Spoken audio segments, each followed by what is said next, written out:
এই যে এত মজার মজার খাবার পরিবারের জন্য রান্না করি, আবার সেগুলো ভিডিও করে ফেসবুকে পোস্ট দেই। আর এই রান্না বান্নাগুলো দেখে অনেকে অনেক লাইক কমেন্ট, অনেকে আবার লাভ লাইক ওয়াও অনেক ধরনের রিয়াক্ট দেয়। কাল একটা নোটিফিকেশন এসেছে আমার ফেসবুকে যে আমার 100 এই মাসে 100 রিয়াক্ট কমপ্লিট হয়েছে। যেহেতু আমার ছোট পেজ, তো 100 রিয়াক্ট অনেক। তো এই যে এত রিয়াক্ট এসেছে, এর মধ্যে সবই কিন্তু বেশিরভাগই অপরিচিত মানুষজন।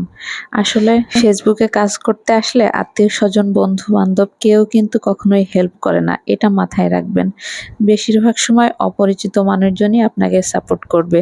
ইভেন আপনি যদি মেয়ে হয়ে থাকেন তাহলে দেখবেন আপনার জামাইও আপনার পোস্টে রিঅ্যাক্ট করবে না। আসলে আমরা এমন একটা দেশে বসবাস করি যেখানে ঘরের মানুষও হিংসা করে নিজের কাজ দেখে। কেন ভাই, তোমার বউ এত কষ্ট করে তোমার জন্য রান্না করতেছে, তারপর সেটা আবার ভিডিও করে ফেসবুকে পোস্ট করতেছে, কেন তুমি একটু রিয়াক্ট দিলে, একটা কমেন্ট করলে কি এমন আসে যায়? আপুরা যারা আমার এই ভিডিওটা দেখবেন অবশ্যই একটা কমেন্ট করে যাবেন যে আপনার পেজের পোস্টে আপনার জামাই রিয়াক্ট দেয় কিনা, বা আপনার আত্মীয় স্বজন, আপনার যেমন শ্বশুর বাড়ির লোকজন বা বাবার বাড়ির লোকজন কে কেমন ভাবে সাপোর্ট করে। হয়তো ভিডিও দেখবে কিন্তু কখনো কমেন্ট করবে না। আবার দেখবেন ফেসবুকে কেউ একটা ছবি দিলে বা কেউ একটা ভিডিও দিলে সেগুলোতে দেখবেন ঠিকই তারা কমেন্ট করে, রিয়াক্ট করে, লাইক দেয়।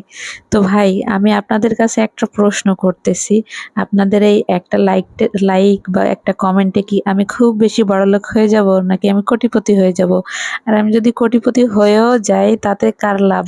আসলে বিষয়টা খুবই চিন্তার, তাই না? তো যাই হোক, অনেক পেঁচাল পারলাম। তো এখন আমি বিরিয়ানি রান্না করেছিলাম, আর হচ্ছে চাটনি বানিয়েছিলাম বিরিয়ানির সাথে। কথা বলতে বলতে তো চালটা কষিয়ে মাংসটা ঢেলে দিলাম। এখন কয়েকটা কাঁচামরিচ দিয়ে তারপরে বিরিয়ানিটা দমে রেখে দিব। আর বিরিয়ানি রান্নার শেষের দিকে এই কাজটা আপনারা সবসময় করবেন। এই পেঁয়াজ আর চিনি এভাবে হাত দিয়ে মেখে তারপরে ছড়িয়ে দিবেন, তাহলে কিন্তু অনেক মজা হয়। শুধু চিনি সেই দিকে দিলে ভালো লাগে না, বেরেস্তা দিয়ে এভাবে দিলে কিন্তু অনেক ভাল লাগে।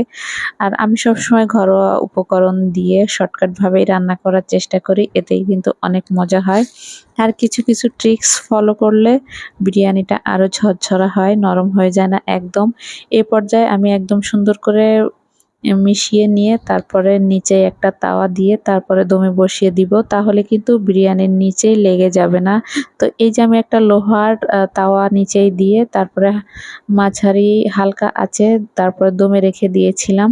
ঢাকনাটা তুলে দেখি একটু সিদ্ধ হতে বাকি আছে, আরো বেশ কিছু সময় ঢাকনা দিয়ে ঢেকে আরো একবার ঢাকনাটা তুলে উল্টে পাল্টে তারপরে নেড়ে দিব।